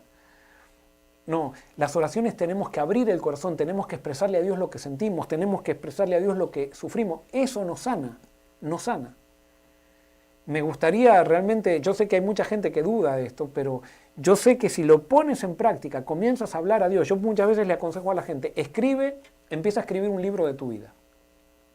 Y por ejemplo, cuando tu mamá te rechazaba, te decía cosas malas, tú lo escribes eso, y escribes también todo lo que sentías en ese momento. Y te van a empezar a surgir todas las emociones, las mismas emociones que te surgían cuando tu mamá te decía que eras idiota, te van a empezar a surgir ahora cuando recuerdes eso. Y escríbelo, y cuando te venga el enojo, tú escribe tu enojo, y escribe también lo que tenías ganas de decirle a tu mamá que nunca se lo dijiste, o que lo dijiste, pero escríbelo de vuelta si te surge. Y saca todo eso que has guardado por años por medio de la escritura. Y después, una vez que escribes eso, entrégaselo a Dios, léeselo a Dios, óraselo a Dios, coméntaselo a Dios, cuenta, y van a empezar a surgir las emociones, pero eso te va a traer sanidad. Dios quiere escucharte, y vuelvo a repetir lo que recién decía. Tú quieres realmente ser un buen comunicador, escucha. Y si algo que tiene Dios con nosotros es que le encanta escucharnos. Le encanta escucharnos. Abrir el corazón. ¿Hay alguna pregunta, Karen, otra pregunta? Sí, hay bastantes preguntas, pastor. Aquí alguien nos comenta lo siguiente. ¿Qué hacer con una persona que constantemente me rechaza y que no quiere conversar? ¿Cómo dialogar si incluso le he propuesto ir a un terapeuta y no quiere? ¿Tengo que obligarlo o hacer una cita a escondidas o traer al terapista a la casa para lograr tener una buena comunicación? No, no tienes que obligarlo. Estoy casi seguro que la que está escribiendo es una mujer, quizás no, pero casi seguro que es una mujer y es un varón el cónyuge que no quiere ir al terapista. Generalmente el que no quiere ir al terapista es porque sospecha que él es el problema. Entonces la persona no quiere ir al terapista porque siente que va a salir más culpable de lo que ya se siente. Y eso es lo que tienen que entender. Quizás tu manera de comunicarte con él es siempre generándole culpa. Entonces tenemos que aprender a comunicarnos no generando culpa a las personas. Y por eso esto tiene tantas variables que por una sesión nosotros no vamos a... o sea, salvo que Dios haga algo sobrenatural, que creo que lo puede hacer. Pero esto hay que empezar a descubrir todos los principios de lo que es la comunicación. A veces, por ejemplo, hace un tiempo estaba hablando con una pareja también donde o sea, por ejemplo, el hombre, el tema sexual, cuando él se da cuenta que el tema sexual es algo que no lo sabe manejar bien, le da muchísima vergüenza. Y él tiene muchísimo miedo de pasar esa vergüenza en frente de un terapista. Y salir, ya se siente, porque sabe que hay un problema allí, ya se siente disminuido, muy disminuido por ser hombre, ese área le afecta mucho al hombre, ya se siente disminuido. Entonces si va a un terapeuta que le va a decir que realmente él es el problema, se va a sentir más disminuido. Los terapeutas que saben ser terapeutas no trabajan para hacer que una persona se sienta peor. Yo sí he visto terapeutas y psicólogos que lastimosamente estudiaron psicología, pero que no son psicólogos, que simplemente lo que hacen es hacer sentir bien a las personas. Entonces viene una persona con una queja y le dice, tú estás en lo correcto, haz lo que tú quieras, y entonces simplemente no hablan de las leyes de la vida, sino que pareciera como que simplemente trabajan para el que les está pagando. Y entonces si la esposa va y se queja y le está pagando, entonces le dice, tú tienes que hacer desde ahora tu vida, y haz tu vida, vive para ti, y generan más problemas esos psicólogos que soluciones. Pero hay psicólogos que conozco muchos que son realmente psicólogos buenísimos. Yo he ido al psicólogo, con mi esposa hemos ido al psicólogo, también a consejeros, y nos ha dicho, pero súper bien, o sea, con preguntas. El psicólogo te hace preguntas para que tú descubras las soluciones. Y si es un psicólogo cristiano, que ojalá que sea un psicólogo cristiano, con esto no quiero decir que no tiene que ser cristiano, hay psicólogos no cristianos que ayudan muchísimo también y ayudan tanto o más que un psicólogo cristiano, pero yo creo que el psicólogo cristiano tiene algo que te puede ayudar, quizás el psicólogo cristiano todavía no se encontró demasiado con Cristo también, pero la solución está en conocer a Cristo, cómo es el verdadero Dios a través de Cristo, conocer lo que Cristo piensa de ti, hacerte discípulo de Cristo. Allí está la verdadera solución de todos los problemas psicológicos. Por supuesto, después todo eso, como estamos ahora estudiando diferentes leyes que tenemos que descubrir, pero lo primero que tenemos que descubrir es quién es Dios. Y cuando descubrimos quién es Dios, empezamos a entender quiénes somos nosotros. Y mientras más, pastor, nosotros nos relacionamos con Dios, poco a poco vamos a ir cambiando incluso nuestra forma de ser. Aquellos malos pensamientos que quizás teníamos antes van a ser cambiados porque estamos constantemente contemplando a Jesús. Y muchas veces hay este dicho, por ejemplo, que la sociedad lo conoce: dime con quién andas y te diré quién eres. Y yo pienso que tiene mucho de cierto, porque mientras más pasamos tiempo con una persona que nos llena de pensamientos negativos o de sentimientos tóxicos, eso tarde o temprano va a repercutir en nosotros. Sin embargo, si nosotros estamos constantemente estudiando la palabra de Dios, orando y pasando en comunión con el Señor, esos pensamientos que antes teníamos van a ser intercambiados por pensamientos de bienestar y de bendición para otras personas. Aquí había un comentario interesante, pastor, que decía lo siguiente: ¿cómo puedo yo bendecir a una persona cuando todo lo que siento es ganas de maldecirlo? Y obviamente uno no puede dar de lo que no tiene. Y por eso me parece importantísimo señalar que no debemos ser, digamos, querer aparentar ser algo que no somos, ¿no? Y debemos buscar a Dios para que Él nos dé todas esas herramientas de bendición para las personas y que no sea algo sobreactuado tampoco. Muy bien, entonces tú puedes acá empezar tú ya tienes un diagnóstico, tú sabes que lo único que quieres es maldecirlo, pero tú ya sabes también que maldecir es algo malo. Entonces tú puedes iniciar un diálogo con esta persona para ser sincera Tú puedes decir, mira, yo quiero decirte que yo lo único que tengo ganas es de maldecirte. Y yo sé que está mal eso. Pero es lo único que siento ganas. Y siento ganas de maldecirte por esto, por lo otro. Pero yo sé que si te maldigo, estoy haciendo mal y yo quisiera bendecirte. Y por eso le estoy pidiendo perdón a Dios porque quiero maldecirte. Pero quiero maldecirte por esto, por lo otro. Y así inicias un diálogo, a ver qué te responde la otra persona. Yo no puedo garantizar que la otra persona te responda bien, pero lo importante es que tú aprendas a bendecir. Cuando tú le digas a la persona, yo lo único que tengo ganas es de maldecirte, pero sé que está mal. Pero ¿sabes por qué quiero maldecirte? Porque me siento así, así y así y asá. Tú vas a estar bendiciendo con ese diálogo. No vas a estar maldiciendo. Eso es lo que pasa con las oraciones. Por ejemplo, cuando Dios, ¿qué hago cuando no tengo ganas de orar? Cuando no tengo ganas de orar, tienes que decirle a Dios, no tengo ganas de orar, y esa es la mejor oración. Es más, muchas veces vas a tener ganas de maldecir a Dios porque parece que Dios te dejó. Y Dios quiere que se lo digas a Él. Y Dios te va a escuchar, no te va a destruir por eso. Porque Dios nunca destruye, Dios nunca hace algo malo. Pero Dios prefiere que lo maldigas yendo a Él, que no le hables a Él y que te alejes de Él. Y tú vas a ver los profetas muchas veces que con Dios les decía cosas bastante fuertes a Dios. Pero ellos buscaban a Dios. Y cuando tú vas a Dios, Dios te escucha. Y cuando tú experimentas que Dios te escucha, Dios te cambia los sentimientos. Y entonces cuando tú le digas a alguien, te abras sinceramente con alguien y le digas, yo realmente lo único que siento es ganas de maldecirte, pero yo sé que está mal y no quiero maldecirte, pero es lo que tengo ganas. ¿Tú estás siendo sincero o sincera? No sé si eres un hombre o una mujer el que hizo esta pregunta. Bueno, la persona puede reaccionar mal, pero tan siquiera tú hiciste lo correcto. Y tú pusiste un límite porque estás protestando también. Hay algo que te está haciendo esa persona, también puede ser que te está causando esas ganas de maldecir. No está mal sentir deseos de maldecir. Lo malo es maldecir. Lo malo es atacar a la otra persona. Tú puedes decir, yo me siento así por esto, por lo otro. Pero yo muchas veces sé cuando, por ejemplo, muchas veces tiendo a atacar cuando me enojo con mi esposa o con mis hijos, y me doy cuenta que cuando tiendo a atacar, no tiene sentido, ese diálogo no tiene sentido, termina mal, o sea, no vamos a llegar a ningún lado. Pero cuando yo digo, me enojo, pero digo, mira, yo me siento así por esto, por lo otro, y lo digo con respeto, sin atacar, ese diálogo da resultado, genera crecimiento. Y por eso no es que de un día para el otro, pero en la medida que lo pongamos en práctica, vamos a ver que es así, que esto funciona.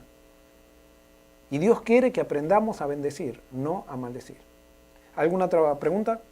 Sí, pastor, esta pregunta también es bastante polémica. ¿Qué hacer cuando no disfruto la conversación con mi pareja? Siempre terminamos discutiendo a pesar de que decimos que vamos a tratar de resolver las cosas con prudencia. Disfruto más hablando con otras personas del sexo opuesto que con mi esposo. ¿Qué necesito hacer? Primero, cuídate, porque si tú disfrutas de hablar con personas del sexo opuesto que no son tu esposo, más que con tu esposo, ahí tienes una alarma. Eso te puede llevar a graves problemas. Y si tú desarrollas eso en tu cabeza, de que disfrutas más hablar con otro que no es tu esposo y empiezas a desarrollar una mentalidad, te va a alejar cada vez más de tu esposo eso. ¿Por qué no disfrutas hablar de tu esposo? Yo no sé eso, ahí puede haber muchas variables. Yo puedo decirte lo que está dentro de tu centro de influencia, o sea, no te voy a decir, tu preocupación es que tu esposo no disfrutas hablar con tu esposo, pero ¿cuáles pueden ser los factores que tú estás contribuyendo para que no sea entretenida la conversación con tu esposo?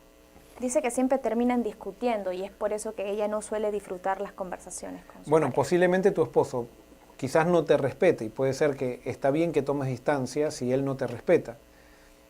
Puede ser también que tú no manifiestas demasiado interés en él. No sé, o sea, en esto puede haber muchas variables y por eso casos particulares o situaciones específicas quizás puede ser muy difícil diagnosticar qué es lo que se puede hacer, qué es lo que no se puede hacer. Yo lo único que sé es que, y por eso me voy a detener más en lo que la Biblia dice, es que la Biblia quiere que siempre bendigamos. Que siempre seamos bendición y que digamos cosas buenas a los otros. Que digamos en buena manera lo mal que nos sentimos. Por ejemplo, si tu esposo te falta el respeto, tú le puedes decir, mira, yo me siento mal porque tú me faltas el respeto cuando y tienen que llegar a un acuerdo, un diálogo.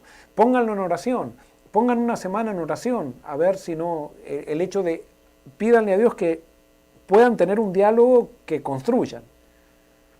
Prueben a Dios, metan a Dios en todo esto, no traten de solucionar todo esto solos. Busquen a Dios en oración, busquen a Dios, digan, danos un diálogo correcto, danos tan siquiera un día, y ese día va a preparar para otro día, va a preparar, pero pongan a Dios en todo esto. Traten de cambiar ustedes, no traten de que el otro cambie, primero cambien ustedes.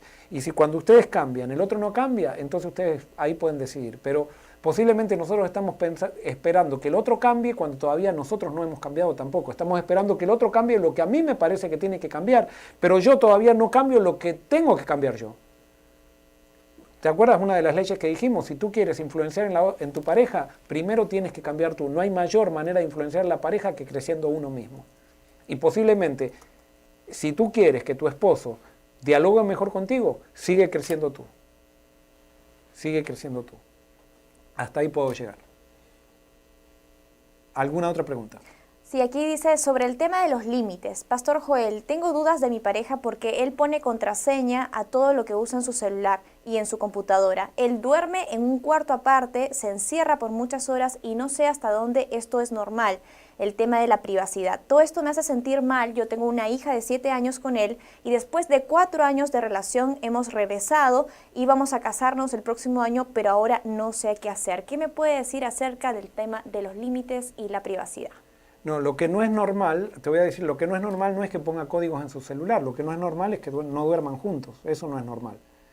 Y segundo, lo que no es normal, y perdona, lo voy a decir claramente, es que no estén casados. O sea, eso no es normal tampoco. Entonces, de alguna manera, ustedes están violando ciertos principios de la vida que generan crecimiento. Por ejemplo, un amor sin compromiso no crece. Eso es una ley. O sea, podemos desafiarla y todo, pero el amor sin compromiso no crece. Entonces, ustedes, por ejemplo, teóricamente son un matrimonio o son una pareja, están viviendo juntos para dormir separados. Eso no es normal. Entonces, primero tienes que ver cuáles son las cosas que no son normales. Hay muchas cosas que pueden ser que no sean normales, que primero hay que solucionar para que después los passwords y todo eso, sí, ahí es sospechoso que, por ejemplo, él tenga passwords y que no te los diga. Yo creo que en un matrimonio no debe haber secretos, en un matrimonio creciente no debe haber secretos. O sea, no puede ser que yo esté, pero tampoco debe haber control, porque, o sea, tendríamos que ser tan cristalinos que nadie tenga que estar revisando a ver si con quién habló, con quién no habló, o sea, no. Yo eso sí sé, puede haber que en ciertos momentos, si en un matrimonio las dos personas están entregadas a Dios verdaderamente, están viviendo con Jesús, puede ser que una persona se entere de algo que pueda parecer una banderita roja y diga, wow, sin querer se dio cuenta de algo. Dios va a mostrar, tú no necesitas controlar a alguien, si estás con Dios para ver si te es fiel o no. Tarde o temprano eso va a salir si tú estás con Dios. Ahora, tú tienes que también estar haciendo las cosas bien, o sea, tienes que estar viviendo de acuerdo a cómo Dios te aconseja. Entonces, si tú estás en una relación que no hay compromiso, una relación que no se han casado y tú estás viviendo con esa persona, tú ya te expusiste a algo que no es algo que Dios aprueba.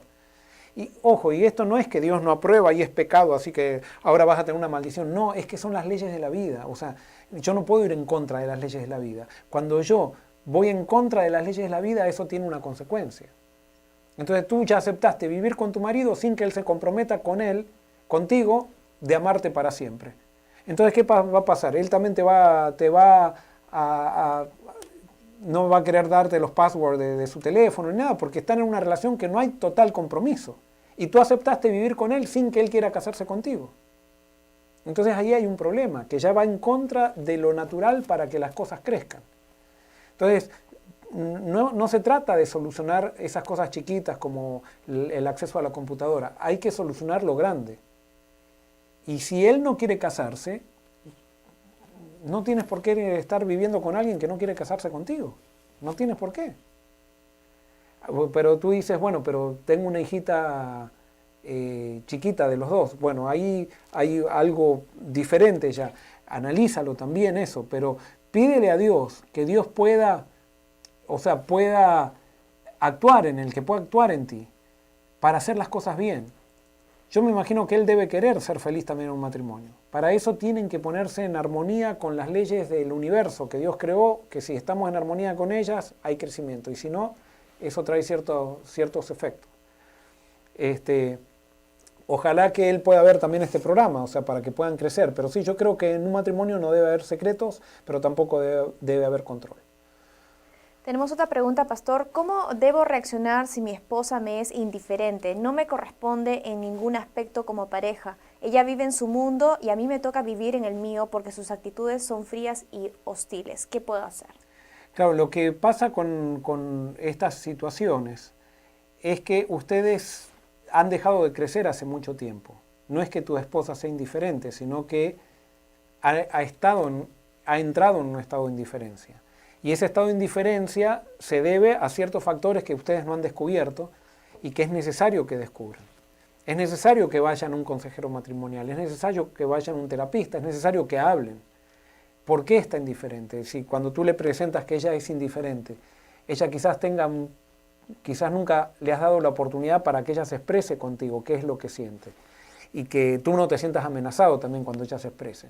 Y por supuesto, tú puedes decir es que ella se expresa mal. Bueno, a veces va a haber que tolerar, porque no somos perfectos también al expresarse, tan siquiera para conocer a la otra persona, para conocer dónde estamos parados.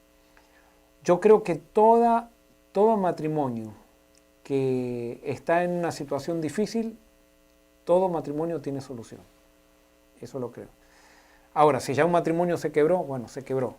Pero mientras hay vida, hay esperanza. Entonces yo creo que todo se puede trabajar. ¿Cómo se trabaja? Descubriendo las leyes y poniéndome en armonía con las leyes del universo que hacen crecer las relaciones. Esas leyes están en la Biblia, esas leyes las mostró Dios, esas leyes las descubrieron los psicólogos. Entonces hay que descubrir esas leyes y pedirle a Dios que nos dé una disposición para entrar en armonía con esas leyes, para crecer. Muy bien, tengo un concepto final antes de quizás dar algunas preguntas más, pero quiero, especialmente cuando hablábamos de los hijos, esto es algo muy, muy importante. Debemos hablarles a nuestros hijos como aquello que queremos que lleguen a ser. No importa lo que ellos hoy sean.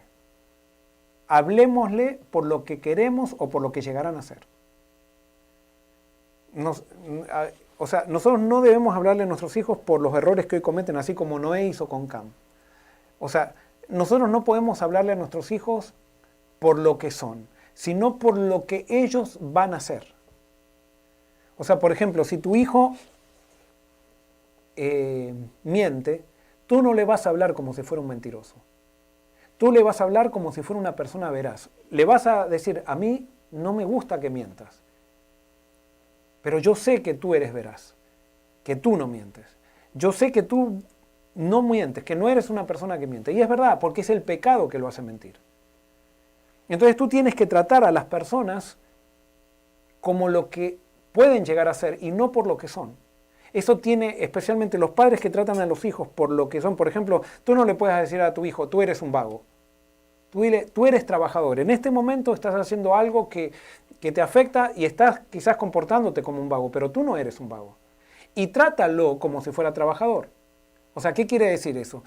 No en el momento de crisis, cuando él no hace, sino que cuando él está sin hacer nada, considéralo como si fuera trabajador.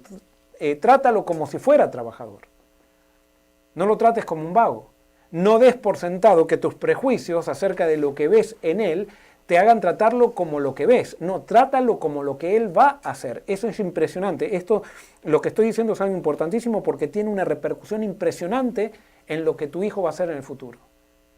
Y vuelvo a repetir, tú bendices a tus hijos como Noé bendijo a Sem y a Jafet y esa bendición se cumplió. Tú maldices a tus hijos y esa maldición se cumple. Ellos la hacen cumplir. Y por eso es importante que nosotros entendamos esto. Fíjense, Génesis 12:3 dice, Dios le dice a Abraham, bendeciré a los que te bendigan y maldeciré a los que te maldigan. Por medio de ti serán bendecidas todas las familias de la tierra. Entonces acá parece que hay una contradicción, porque Dios dice que va a bendecir a los que bendigan a Abraham, pero va a maldecir a los que lo maldigan. No, los que lo maldigan a Abraham va a ser porque se ponen en contra de Dios. Y todo aquel que está en contra de Dios siente que Dios lo maldice. El que está lejos de Dios siente que Dios lo maldice. Y por eso muchas veces predicamos un Dios, los que estamos lejos de Dios predicamos un Dios castigador, un Dios que manda al infierno, un Dios que... Porque estamos lejos de Dios, porque cuando nosotros estamos lejos de Dios y no nos relacionamos con Cristo, porque Jesús es la puerta, es a través de Cristo que nos tenemos que relacionar con Dios, lo vemos a Dios como un Dios que maldice. Pero entonces fíjense que Dios le dice a Abraham, por medio de ti serán benditas todas las naciones de la tierra. O sea que el propósito de Dios es bendecir por medio de Abraham. O sea, las naciones de la tierra eran todos paganos, no tenían nada que ver con Dios. Y Dios dice, por medio de ti voy a bendecir, voy a hablar cosas buenas a toda la tierra. O sea que esto es importantísimo. Esto, por ejemplo, Pablo lo recogió en Gálatas. En Gálatas 3, 8 al 14 habla de la bendición de Dios. Y fíjense, dice en Gálatas 3, 8 al 14 dice, en efecto, la Escritura, habiendo previsto que Dios justificaría por la fe a las naciones, anunció de antemano el Evangelio a Abraham. Por medio de ti serán bendecidas todas las naciones. Así que los que viven por la fe son bendecidos junto con Abraham, el hombre de la fe. Todos los que viven por las obras que demanda la ley están bajo maldición. Porque está escrito, maldito sea quien no practique fielmente todo lo que está escrito en el libro de la ley. O sea, lo que me está diciendo Pablo es que la ley maldice. ¿Por qué? Porque la ley me muestra que yo soy pecador y me dice cosas malas la ley. Pero Jesús, Dios siempre bendice. ¿Por qué? Porque Dios dio a Jesús y cuando Dios bendice, nos bendice gracias a otro. No gracias a lo que nosotros hacemos, sino gracias a lo que Jesús hizo. Y entonces nosotros tenemos que bendecir a los demás, por más que los demás, no por sus obras. O sea, se porta mal mi hijo, yo lo voy a bendecir a mi hijo, no lo voy a maldecir. Yo voy a hablar, si Dios a mí, me trata por lo que Jesús hizo, si Dios nos bendice gracias a otro, nosotros debemos bendecir a los demás gracias a Jesús también. Entonces nosotros cuando tratamos a nuestros hijos tenemos que hablarle como si le habláramos a Jesús. Tenemos que considerar que nuestros hijos van a ser como Jesús y hablarles como si fueran Jesús. Porque Dios nos bendice gracias a Jesús. Y Él nos trata como, no por nuestras obras, sino que nos trata por las obras de Jesús. No tiene en cuenta nuestras malas obras. Entonces, y esto es importantísimo porque esto tiene que ver con educación. Nosotros a nuestros hijos tenemos que bendecirlos. Hasta cuando se portan mal, tenemos que bendecirlos. Hasta cuando no hacen lo que nosotros queremos que hagan, tenemos que bendecirlos. Pastor, y esto no necesariamente quiere decir que evitemos que ellos cosechen sus consecuencias de las malas acciones. Correcto, ¿no? Y no quiere decir que nos vamos tampoco a corregirlos. O sea, esto no quiere decir que si se equivocaron no le vamos a decir, está todo bien. No, le vamos a decir, te equivocaste. Pero no porque se equivocó vamos a perder los estribos nosotros y le vamos a dar una maldición. No porque se equivocó le vamos a decir, no te das cuenta que esto siempre es lo mismo, que esto que lo otro. No, eso no. Y yo sé que lo que estoy diciendo es algo como que estoy pidiendo algo imposible. Es que sí, eso es un milagro. Pero haría una diferencia grandísima en nuestra vida si es que nosotros aprendemos a bendecir. A bendecir a los que incluso nos maldicen. Y eso lo decía Jesús. Bendigan a quien los maldice. Eso es el cristianismo. Comencemos a bendecir incluso a aquel que no quiere hablar. Comencemos a bendecir a aquel que nos trata mal. Comencemos a hablarle bien. Vuelvo a decir, con esto no quiere decir que no podemos protestar, que no podemos decir lo que no. Pero empecemos a bendecir. Y vamos a ver que eso va a tener un efecto en los que nos rodean. Y es por eso que no voy a leer todos los versículos, porque ya se nos ha hecho tarde. Pero quiero leer esta cita que a mí me gusta mucho, que está en el deseado de toda la gente. Dice así: el Salvador considera con infinita ternura las almas que compró con su propia sangre. Y pregunto, ¿a cuántas almas compró con su propia sangre? A todas. A todas. Al drogadicto, al que se equivoca, al ateo, al que está en contra de Dios, a todos. Y dice que los considera con infinita ternura. Son la adquisición de su amor. Los mira con anhelo indecible. Su corazón se siente atraído, escuchen bien, su corazón se siente atraído no solo a los niños que mejor se conducen, sino a aquellos que han heredado rasgos criticables de carácter. O sea que Jesús se siente atraído por aquellos niños que han heredado, que se portan mal, que son pendencieros, mal hablados. Con esos niños Jesús se siente atraído. Muchos padres no comprenden cuánta responsabilidad tienen ellos por estos rasgos de sus niños. Nosotros tenemos una gran responsabilidad en los rasgos de nuestros hijos. No tienen ternura y sabiduría para tratar con los que yerran, a quienes hicieron lo que son. Fíjense que acá lo que está diciendo que todos estos hijos que son malcriados es porque sus padres no tuvieron ternura para tratar con ellos cuando se equivocaron. No cuando hicieron, sino cuando se equivocaron. Y vuelvo a repetir, esto no quiere decir, porque nos vamos de un extremo al otro, no quiere decir que cuando se equivocan le vamos a decir, todo está bien. No, está mal eso, pero lo vamos a seguir tratando con ternura. No podemos justificar la maldición. No puede haber maldición. Dice, Jesús considera a estos niños que tuvieron padres que los trataron mal, los considera con compasión. Él puede seguir de la causa al efecto, pero si hay un padre que trata mal al niño es porque ese padre lo trató también mal su padre, así que Dios tiene ternura también por ese padre que trata mal a su niño. Pero se hace una cadena, tiene que llegar un momento que alguien de la cadena diga basta, se acabó, yo voy a empezar a maldecir. Porque esa cadena se hace por generaciones, de empezar a tratar mal, de empezar a decirle, mirá cómo sos, que no pensás, que no te das cuenta, que sos un imbécil, que esto... Todo eso se hace es una cadena que se hace por generaciones. Alguien tiene que decir basta. Y tú que estás escuchando, y yo que estoy diciendo esto, somos los responsables, y Dios nos da la posibilidad de decir basta. Y empezar a bendecir y a no maldecir. Llegamos al final, no sé si hay una pregunta final para contestar. Si no... Sí, a propósito de la crianza de los hijos y cuando cometen errores. En el caso de esta persona nos comparte lo siguiente. ¿Qué hacer cuando tu hijo está en drogas? Él tiene malas compañías, yo me puse firme y le dije que bajo mi techo él no puede estar con este tipo de conductas. Y ahora él me ha dicho que se irá de la casa. ¿Debo dejar que se vaya? ¿Qué es lo que puedo hacer? Es una pregunta bien... Yo creo que siempre hay que dejar que, si un hijo quiere irse de la casa, hay que darle la libertad para que se vaya. Eso fue lo que pasó con el hijo pródigo. El padre no quería que se vaya, pero el hijo pródigo se fue. Yo creo que tú no puedes permitir que tu hijo se drogue en tu casa. Así como el padre no permitió que su hijo en su casa ande como anduvo después en otros lugares. Tu hijo no puede llevar la vida que quiere vivir en la calle a tu casa. Yo no sé si llegaría al extremo de decirle andate de casa, pero sí tú tienes el derecho de poner los límites en tu casa y él no tiene el derecho de pasar esos límites de entrar droga a tu casa. Eso sí, eso tienes que estar firme. Ahora, decirte que tú lo eches porque él se droga en la calle, ya es otra cosa. Yo ya no me atrevería a llegar a eso. Si él se quiere ir porque él quiere llevar droga a tu casa y la sigue llevando, y bueno, ya es cuestión de él. Pero tú síguelo amando, incluso cuando se vaya. Síguelo visitando, ve a visitar a donde esté. Dale todo tu amor, tu comprensión.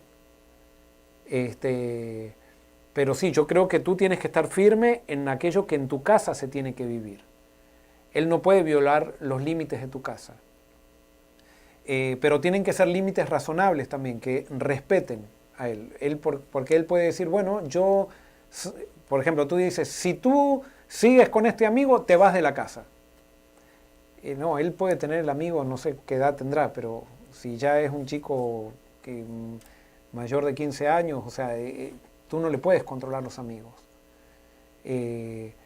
Ahora, si él quiere traer un amigo que está drogado dentro de la casa y quiere hacer una fiesta dentro de tu casa, no, eso tú tienes el derecho de poner los límites. Yo lo único que puedo decirte es que tú tienes que pedirle a Dios que te muestre cómo mostrarle amor. En el hijo pródigo, el padre siempre le mostró amor. El hijo sabía que delante del padre él no podía estar con prostitutas, ni en la casa del padre podía hacer todo eso. Entonces él dijo, me voy mejor. Y se fue. Pero el padre siempre esperaba que vuelva. Y cuando volvió, no le interesó al padre qué era lo que había hecho, lo recibió nuevamente. Y el hijo, una vez que entendió el amor del padre, que se golpeó en la vida, entendió que era mejor vivir dentro de la casa del padre, siguiendo las reglas del padre voluntariamente, no obligado, sino voluntariamente, y disfrutar de la relación con el padre. Yo sé que tu caso es difícil, no quiero ponerme tampoco, yo no soy nadie como para decir esto es lo que tienes que hacer, y realmente me tiemblan las piernas porque sé que no es fácil tu situación. Yo lo que sí trataría de ver, si hay algo en el pasado que tú no hiciste bien, en que necesitas pedirle perdón a tu hijo, por lo cual él está en esta actitud rebelde, en esta actitud de que él quiere hacer su vida, en esta actitud de autodestrucción. Porque puede haber habido algo que él no recibió, el suficiente amor o lo que él necesitaba en el pasado, y quizás él tiene ese resentimiento, y quizás él nunca tuvo la oportunidad de dialogarlo contigo porque tú siempre te pusiste a la defensiva, y cuando él te decía algunas cosas que no estaba de acuerdo, tú te empezabas a autojustificar y no le dabas la oportunidad de hablar y tú escuchar para entender qué es lo que él siente. Yo antes que poner una ley, primero escucharía. Antes que dar una orden, primero trataría de dialogar, trataría de abrir mi corazón y escuchar especialmente, y escuchar. Y si hay que pedir perdón, pedir perdón. Pastor, hemos llegado al final de este 6º capítulo de Diálogo Abierto, Relaciones Saludables, y queremos agradecer a todas las personas que nos están comentando, enviando sus saludos desde Cuba, desde Puerto Rico, desde Argentina. Quiero leer algunos saludos rápidamente. Saludos desde Nueva Jersey. Mi padre Luis Torres lo ve a usted todos los miércoles y sábados y le manda saludos, Pastor Joel. Por favor, ore por la familia Torres y Pilco. Muchísimas gracias. De todas maneras, vamos a estar orando por ellos sin duda. También nos saludan desde Ecuador. Muchas gracias, Pastor Joel, por compartir esta enseñanza y esta serie que para mí ha sido de mucha bendición. También otra persona nos dice, gracias por compartir este tema que es de mucha ayuda para el crecimiento espiritual de cada uno de nosotros. Y quisiera cerrar simplemente con estas 3 frases que me encantaron. Muchísimas gracias por todo lo que comentas en las redes sociales, porque también edifica esta conversación y nos bendice a todos. Dice, que Jesús sea el fundamento de nuestros hogares y que cada hogar sea un pedacito de cielo en la tierra. Jesús puede cambiar los patrones y transformar nuestras mentes y sentimientos. Y finalmente lo que dice esta persona, en mi familia teníamos un lema, si no tienes algo bueno para decir en una conversación o discusión, no digas nada. Date tiempo para analizar la situación, creo que tiene que ver con este tema. No siempre lo puse en práctica y no salía bien cuando no lo hacía. Muchas gracias a ti que nos comentas y compartes también tus conocimientos y tus experiencias, y gracias a las personas que abren sus corazones y nos cuentan cosas tan íntimas, tan privadas. Sabemos que Dios está trabajando en nuestras vidas y que Dios va a trabajar en tu hogar, en tus relaciones, y que Él va a obrar milagros. Pastor, quisiera tener algunas palabras finales o cerrar con una oración. Sí, yo creo que lo único que podemos hacer es orar. Gracias por lo que ustedes mandan, por escribir, por bendecirnos justamente a través de lo que ustedes comentan. Y ojalá que nosotros podamos ser de bendición para ustedes y podamos ser todos de bendición para todos. Y que Dios pueda hacer una realidad en la vida de cada uno de nosotros. Vamos a orar. Querido Señor, lo único que queremos pedirte es que nos dé, Señor, un corazón para bendecir. Que cada vez que maldigamos podamos entender que nos equivocamos, que no hay justificación para maldecir. Así como Noé maldijo a su hijo, Señor, y provocó una profecía. Ayúdanos a arrepentirnos de las maldiciones que le hemos dicho a nuestros hijos, a los miembros de iglesia, a las personas que no nos caían bien. Que podamos entender, Señor, lo que significa dejar que Jesús viva en nosotros. Ayúdanos a rendirnos a ti. Produce un cambio de corazón, Señor, en nuestras vidas. y que nuestras casas, nuestros hogares, nuestras relaciones puedan manifestar, Señor, algo diferente a lo que vemos todos los días. Que puedan manifestar, Señor, el plan que tú tienes para los seres humanos, que es un plan de amor. Gracias por todo y esto te lo pedimos en el nombre de Jesús. Amén.